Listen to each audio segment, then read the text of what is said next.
just yesterday? Yeah. Just under 1,300 kilos. 1,300 kilos.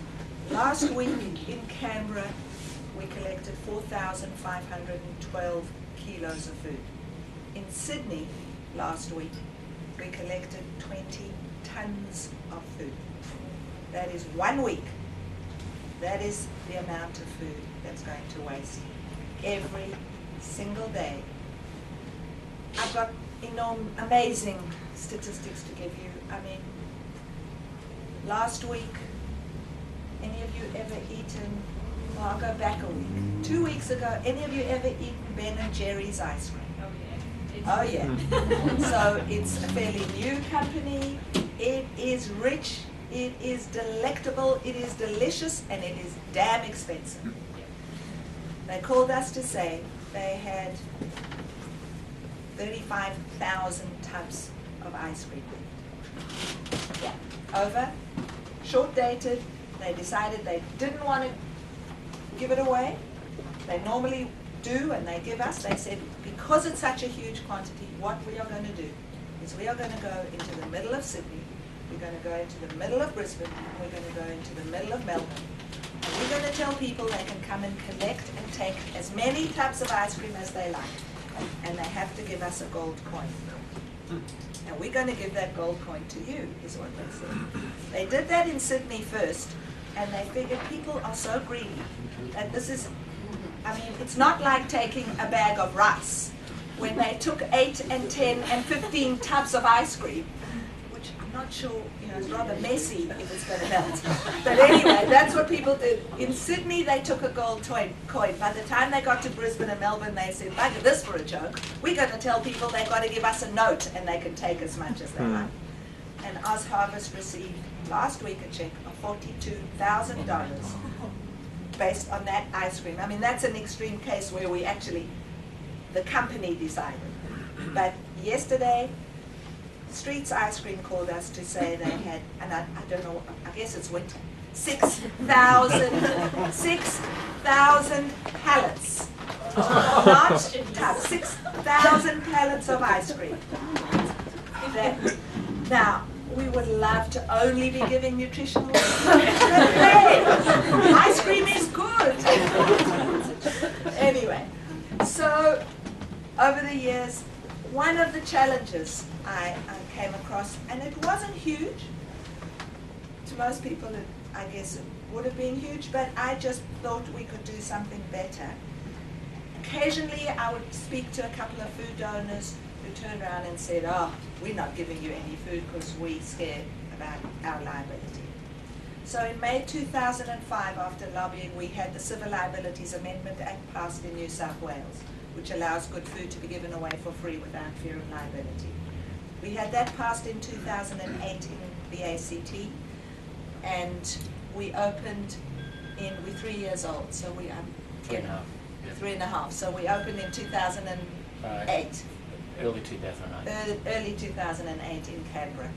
And in Canberra we opened, we looked at a model and we figured the best way to do this is to joint venture with a local organization, because that saves us money, gives us local knowledge, and it allows us the quickest introduction into a new city. And so here we are very proud to say we opened up, and we are in partnership with Communities at Work, which is now Galilee. Is it the same? Is it joint names, Galilee, or? No, it's Galilee is now under Communities at Work. Okay, so it's Communities at Work in Galilee, and it's been an extraordinary partnership. It has been so successful that based on that, we went to Adelaide, and we had the law amended in South Australia and Queensland in 2009, and we opened in Adelaide 7 months ago, and we partnered there with Uniting Care Wesley Port Adelaide, and we open in Brisbane in a couple of weeks, partnering with Wesley Mission Brisbane. So that partnership seems to really be a really fantastic way for us, because it keeps us lean and mean and allows us to just save money and not waste on infrastructure and duplication and setup costs. So in the 7 years, I guess I've learned an enormous amount. But I think, do any of you ever watch TED? TED Talks, TED Ideas. So I was watching Josette Sheehan. She's the UN's World Food CEO. And I guess it just hit me again in the stomach.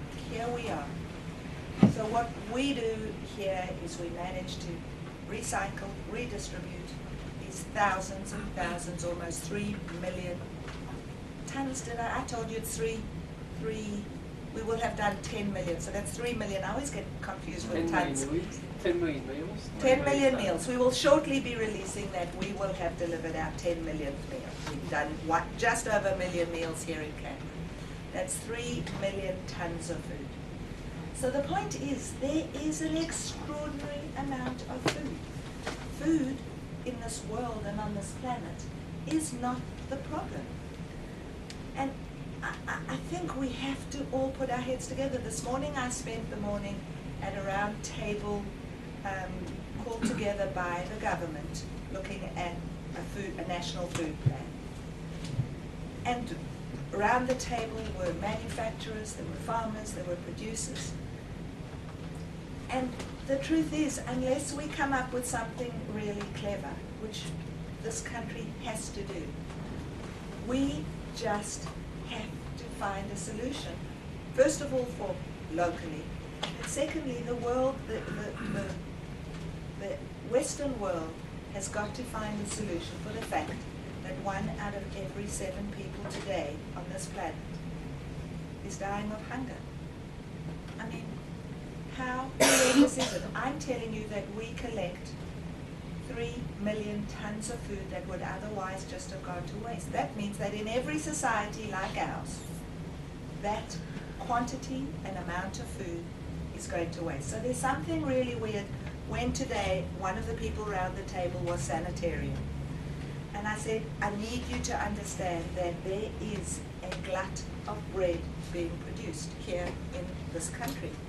We cannot get rid of the amount of bread that calls come to us with donated bread.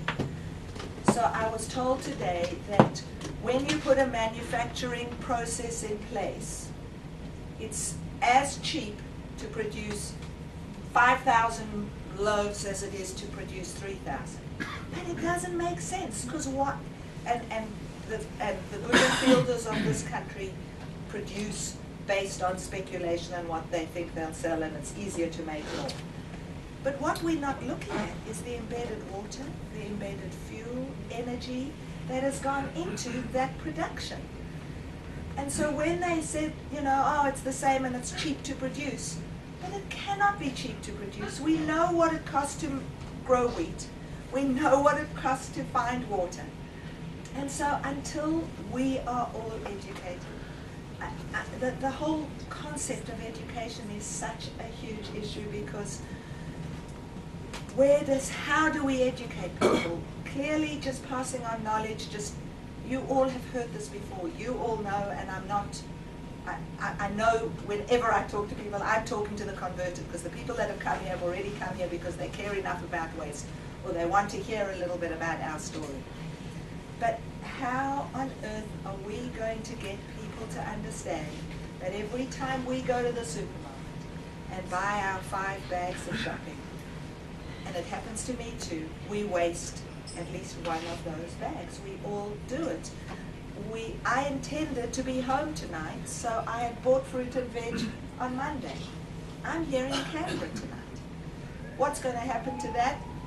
It'll get thrown away. So until we learn to buy smarter, until our supermarkets, until we don't have the duopoly we have where the supermarkets can tell us that, tell their providers that they're not taking those tomatoes that have got a little freckle on them because we don't want to buy tomatoes that have got a freckle, we don't want a banana that's got a black stripe, until we are willing to understand the price and the cost that we are actually causing this earth, it's not going to change. And I just think that one by one, together, we all can make a change. I mean, if me by myself came up with an idea. I didn't do it by myself. I have thousands of people who helped me and create OzHarvest today.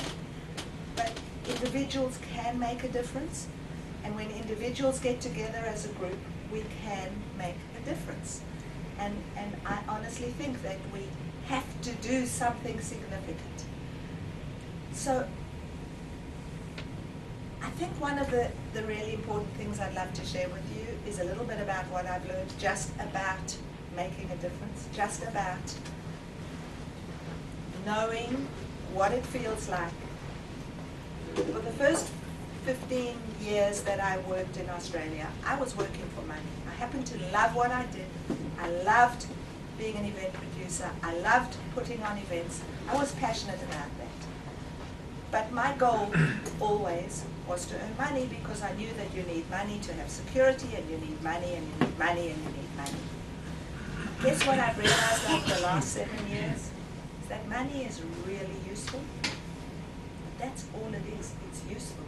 The power that we give money is actually quite scary. When I realized that I just have one pair of feet, you wouldn't think so from the shoes in my cupboard. And you wouldn't think I only had 2 ears from the amount of earrings I've got. But when I realized that actually the only thing useful about money is how we use it.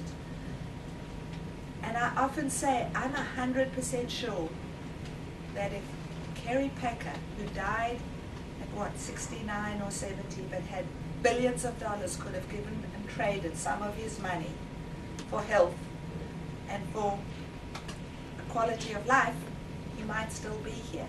And if Richard Pratt, I think it's interesting that these 2 billionaires with all that money might have stayed alive a little bit longer. I mean, there's no doubt that Kerry could buy himself some longevity and health with his money.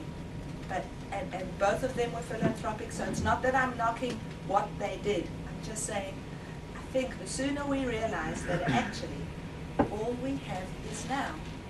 I'm going to share just a little story because it reminds me of Steve, my friend, and I know that he's honored, and by sharing the story, I share him. So about 12 weeks ago, we were invited to, my husband does a lot of work in Griffith, and we have a lovely mate there, Steve, who invited us to his 50th birthday party. My husband had been in Griffith and knew he'd be in Griffith the week before, and I had a big OzHarvest event on the Saturday night, so we said, sorry, we're not going to make it. But Irving, my husband, met with him the week before. They had coffee on the Thursday, and he was so excited about his party, and Irving said, I'm so sorry, we won't make it. But they had a cool catch-up. That night, at 10 o'clock that night, we got a call that Steve, on his way home from work that night, was killed on his motorbike. So we landed up going the next week to the funeral. And I made a decision. I will not, I didn't make a decision I won't go to funerals, but I did make a decision that I'll go to celebrations. And that same week, my sister had called me and said that her grandson was turning 13. I'm Jewish. 13 is a significant year in our religion. It was a bar mitzvah. She had told me before that the bar mitzvah was happening 2 weeks later. And she called again the next day to tell me. I said, you know what? I'm coming. It just reminded me, and the reason I tell that story is, one, because we all think we have forever. We all think that next year we'll do something, and next week we'll do something. And really, if we don't live in the present and do what we need to do right now, you know, the Japanese, when they woke up on the day of the huge earthquake, all of those people thought they had the rest of their lives to do whatever it was they were going to do. So if I can impart one message about living, it's about living right now in the present and making sure that every bit of our life is meaningful. And that when we leave our house in the morning, we never leave with a fight, and we never leave without saying a goodbye because we don't know